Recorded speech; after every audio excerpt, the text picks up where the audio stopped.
Municipal ఎన్నికల్లో Congress party కృత్రిమ విజయాన్ని సాధించిందని, నైతిక విజయం బీజేపీదే అని బీజేఎల్పీ నేత ఏలేటి మహేశ్వర్ రెడ్డి అన్నారు.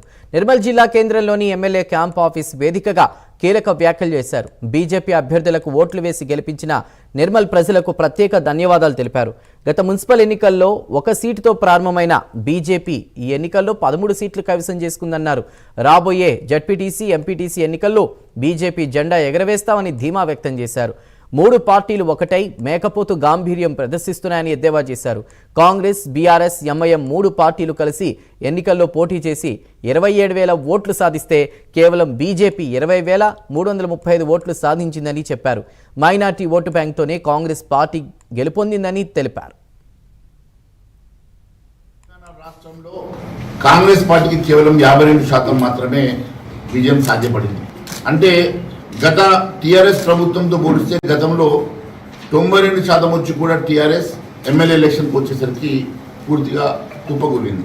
ఈరోజు కాంగ్రెస్ పార్టీ మీద ఎంత వ్యతిరేకత ఉన్నదో మరి దీన్ని బట్టి స్పష్టమవుతున్నది. కాంగ్రెస్ పార్టీ అధికారంలో ఉండి 2 సంవత్సరాలు కూడా పూర్తి కాకుండా దాదాపుగా 48% యాంటీ ఇన్కంబెన్సీ, కేవలం 52%తో విజయాన్ని వాళ్ళు గొప్పలు చెప్పుకునే ప్రయత్నం చేస్తూ ఉన్నారంటే ఇది కాంగ్రెస్ పార్టీ మేకపోతు గాంభీర్యం తప్ప ఇంకొకటి లేదు. కాంగ్రెస్ పార్టీ పూర్తిగా వైఫల్యం చెందింది. ఇచ్చిన హామీలు నెరవేర్చక వారు ఏ రకంగా కూడా మేనిఫెస్టోలో పెట్టినటువంటి హామీల్ని గాలి కుదిరేసి విస్మరించి ఈరోజు మున్సిపల్ ఎన్నికల్లో షేర్వాణితోటి దోస్తానం చేసి 3 పార్టీలు ఒకటై ఈరోజు భారతీయ జనతా పార్టీకి అడ్డుకట్ట వేయాలని చేసినటువంటి